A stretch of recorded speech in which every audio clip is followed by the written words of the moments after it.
Assalamualaikum warahmatullahi wabarakatuh. Hari ini saya tertarik mengulang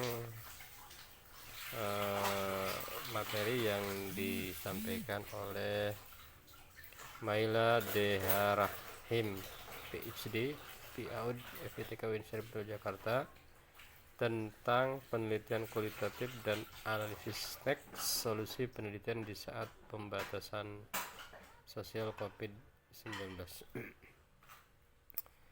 Mula-mula yang dibahas adalah perbedaan antara penelitian kualitatif dan kuantitatif. Dari sisi tujuan, kualitatif itu memahami dan menafsirkan interaksi sosial, sementara kuantitatif itu adalah menguji hipotesis, lihat sebab dan akibat, dan membuat prediksi.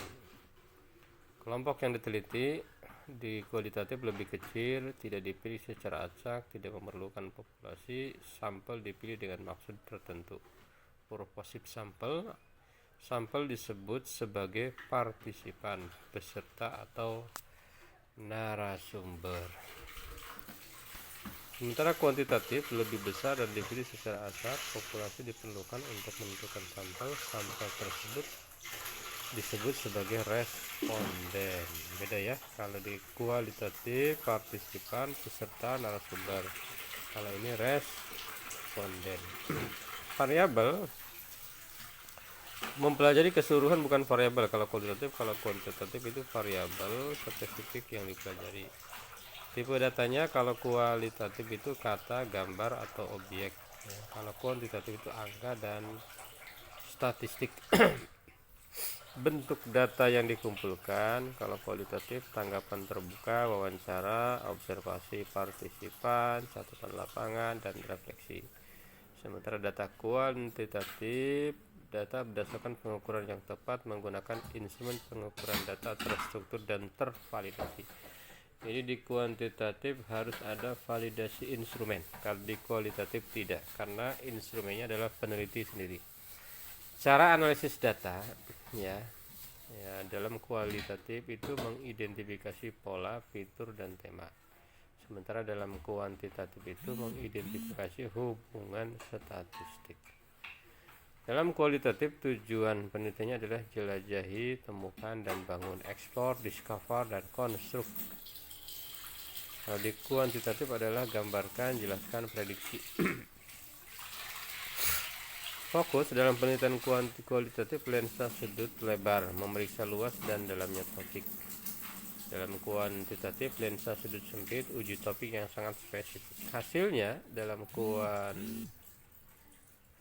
kualitatif temuan yang lebih umum dan terarah, dalam kuantitatif temuan yang dapat diproyeksikan berdasarkan basis populasi. Perbedaan penelitian kualitatif dan kuantitatif. Pertanyaan penelitian pada kualitatif: discover meaning once to researcher becomes immersed in data. Discover meaning once the researcher become immersed in data. Kalau kuantitatif itu menguji hipotesis. Di kualitatif konsep seringkali hanya dapat diukur karena merupakan ide yang dapat dibuktikan dengan observasi atau wawancara. Di kuantitatif itu konsep dalam bentuk variabel terukur. Langkah-langkah dalam kualitatif, langkah-langkah dibuat dengan cara ad hoc ketika diperlukan dan seringkali khusus untuk pengaturan atau peneliti, jadi khas peneliti. Sementara di kuantitatif tindakan dibuat sebelum pengumpulan data dan distandarisasi, jadi ada langkah-langkah yang standar ya. Dalam kualitatif, data dalam bentuk kata-kata dan gambar dari dokumen pengamatan dan transkrip ya. Dalam kuantitatif, data dalam bentuk angka dari pengukuran yang tepat. Dalam kualitatif, prosedur penelitian khusus untuk pengaturan atau peserta dan mungkin tidak dapat ditiru ya. Sementara dalam kuantitatif prosedurnya standar, diasumsikan bahwa penelitian akan diulang. Dalam kualitatif, analisis melibatkan penggalian tema dari bukti dan pengorganisasian data ke dalam tema dan kategori untuk menyajikan gambaran yang koheren dan konsisten. Sementara dalam kuantitatif analisis menggunakan statistik, tabel, dan grafik dan membahas bagaimana apa yang mereka tampilkan terkait dengan hipotesis. Keuntungan dan kelemahan. Keterbatasan penelitian kualitatif. Keuntungannya adalah ukuran sampel yang lebih besar sering membuat kesimpulan dari penelitian kuantitatif digeneralisasi. Kuantitatif dulu ya. Kelemahannya tidak selalu menjelaskan kompleksitas penuh pengalaman atau persepsi manusia. Metode statistik berarti bahwa analisis tersebut sering dianggap andal. Kelemahannya dapat mengungkapkan apa sampai sejauh mana, tetapi tidak selalu dapat mengeksplorasi mengapa atau bagaimana.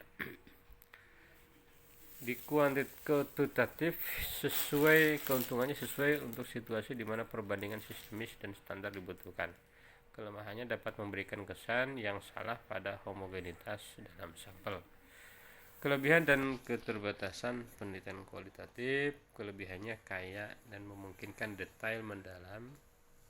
Peserta bisa menguraikan misalnya peserta dapat menguraikan apa yang mereka maksud. Keterbatasannya tidak selalu dapat digeneralisasikan karena ukuran sampel yang kecil dan sifat subjektif dari penelitian. Kelebihannya persepsi peserta sendiri dapat dipertimbangkan. Faktor manusia. Kelemahannya kesimpulan harus dilindungi dengan hati-hati. Kelebihannya lagi cocok untuk situasi di mana pemahaman rinci diperlukan. Kelemahannya tuduhan tidak dapat diandalkan adalah hal biasa. Hasil yang berbeda dapat dicapai pada hari yang berbeda dengan orang yang berbeda. Kelebihannya peristiwa dapat dilihat dalam konteks yang tepat lebih holistik. Contoh pertanyaan dalam penelitian kualitatif, bagaimana masyarakat Aceh memahami kedudukan? Bagaimana orang Papua di masyarakat pedesaan memandang kemampuan mereka untuk mendapatkan layanan sosial publik? Bagaimana perempuan Indonesia melihat kekerasan dalam rumah tangga? Mengapa remaja tergabung dengan geng jalanan? Metode penelitian kualitatif, tujuan penelitian dan tujuan analisis data.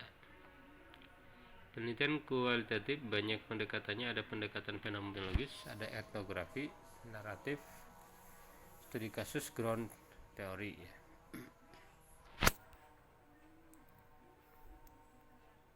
Ya, ada pendekatan fenomenologis. Ini adalah tujuannya memahami pengalaman peserta. Tujuan analisis datanya adalah mengembangkan tema atau konsep yang mewakili pengalaman peserta. Pendekatan fenomenologis hermeneutika adalah memeriksa dan menafsirkan dokumen untuk menangkap makna yang mendasarinya, misal membuat pengertian teks. Tujuan analisis data adalah memberikan makna teks dalam bentuk yang padat berisi. Hermeneutika mencoba untuk menginterpretasikan makna dari teks. Analisis fenomenologis interpretatif. Tujuannya adalah menjelajahi pikiran peserta tentang fenomena yang dialami. Tujuan analisis datanya adalah menilai perspektif peserta dari pengalaman mereka dan menafsirkan pandangan mereka. Pendekatan fenomenologis yang dilacak transendental, yakni tujuannya adalah mempelajari pengalaman peserta dan berusaha memahami pengalaman dari sudut pandang yang bias. Tujuan analisis datanya adalah dalam keadaan bebas bias, mengembangkan tema yang mencerminkan pengalaman peserta dan menentukan esensi dari pengalaman. Etnografi, tujuan penelitiannya adalah menjelajah suatu fenomena atau peristiwa yang terjadi di lingkungan alaminya.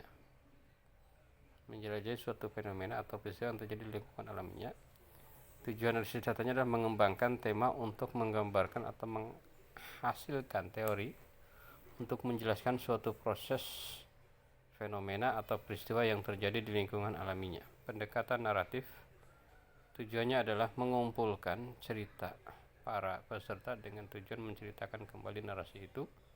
Tujuan analisis datanya adalah menggabungkan cerita para peserta dan menceritakan kisah itu dalam uraian kronologi dan atau tema tertentu. Studi kasus, tujuannya adalah memahami suatu kasus atau mengungkap kasus unik, mengumpulkan berbagai jenis data.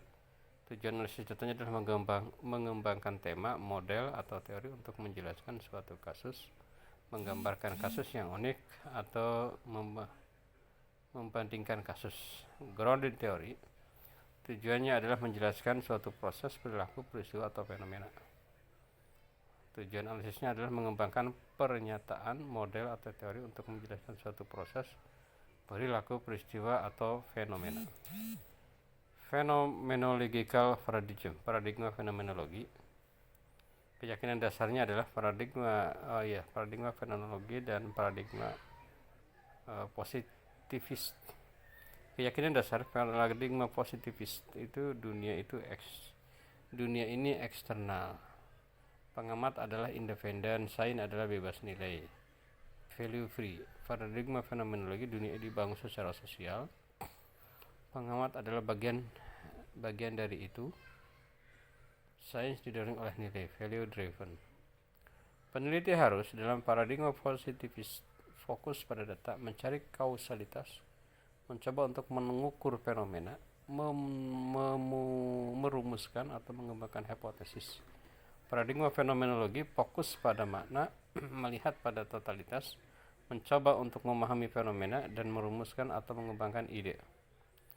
Metode penelitian yang disukai di dalam positivis menggunakan konsep-konsep, mengambil sampel yang banyak. Dalam fenomenologi adalah menggunakan perspektif yang berbeda-beda, menggunakan sampel yang kecil. Alat untuk mengumpulkan data itu dengan berbagai cara, banyak cara ya. Untuk di masa COVID-19 bisa dilakukan dengan foto, video, voice elicitation ya. Yang kedua bisa menggunakan diaries atau journaling. Yang ketiga doing online interview. Yang keempat social media group. Jadi dengan foto, video, voice elicitation, foto, video ya. Yang kedua dengan diary.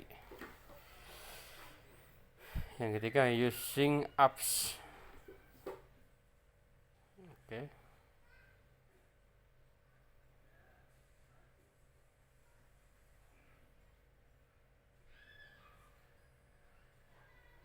Yang keempat doing online interview online ya. Yang kelima social media group. Teks analisis media sosial.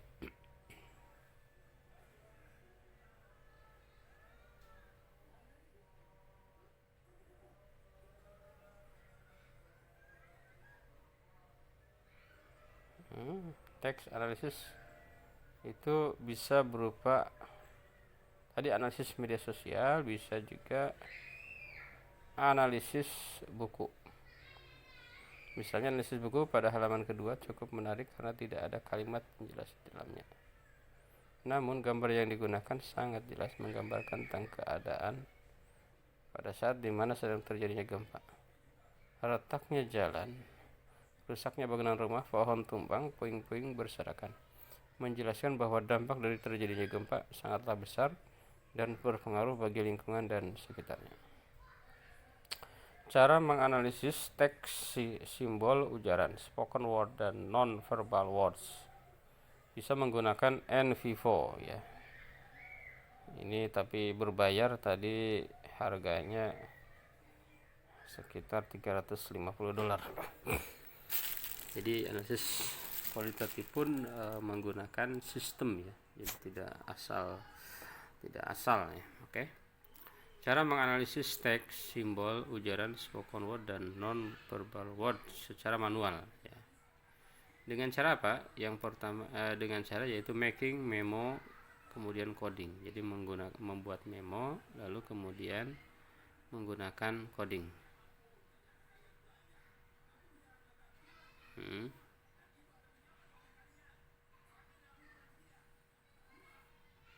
Oke, jadi buat memo seperti ini yang dicetak merah. Dari data-data itu kemudian dibuat coding dan subcoding, kemudian menjadi kategori, dari beberapa kode menjadi kategori, kelompok-kelompok dan subkategori, kemudian menjadi tema atau konsep, dan kemudian disimpulkan menjadi assertion atau teori.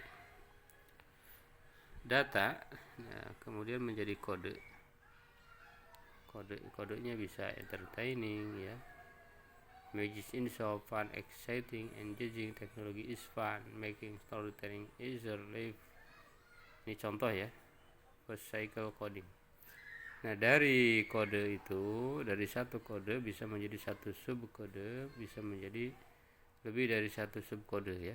Misalnya entertaining, making children smile. Nah, itu jadi satu doang. Magic in show, making storytelling spectacular. Ada fun and exciting, children waiting for the show, children ecstatic to see the show ya. Oke. Terus dari kode-kode itu ya, terus menjadi kategori ya, kategori dari kode-kode yang banyak itu menjadi kategori ya. Ada entertaining, exciting, engaging, dramatic, visual, audio, motion. Kemudian menjadi tema entertaining, dari dua ya, dari entertaining dan exciting, dan menjadi entertaining and captivating, dari engaging menjadi tema engagement and communication, dramatic, theatrical, visual, audio, motivation, simple, digital, teknologi. Lalu dibuat assertion. Using simple digital technology, the teacher makes storytelling in early childhood moral education entertaining, exciting, communicative, and theatrical. Saya kira itu yang disampaikan oleh Dr. Maila ya, mengenai penelitian kualitatif. Saya kira cukup membantu ya. Juga nanti ini memang butuh lebih kepada aplikatif sebetulnya ya. Kalau tentang penelitian itu langsung aja contoh sesuai dengan misalnya prodi anu ya, kodenya seperti apa, kategori seperti apa, data coding, kategoris, tema, terus menjadi teorinya seperti apa. Saya kira itu. Terima kasih sahabat-sahabat, semoga bermanfaat untuk saya dan sahabat-sahabat semua. Assalamualaikum warahmatullahi wabarakatuh.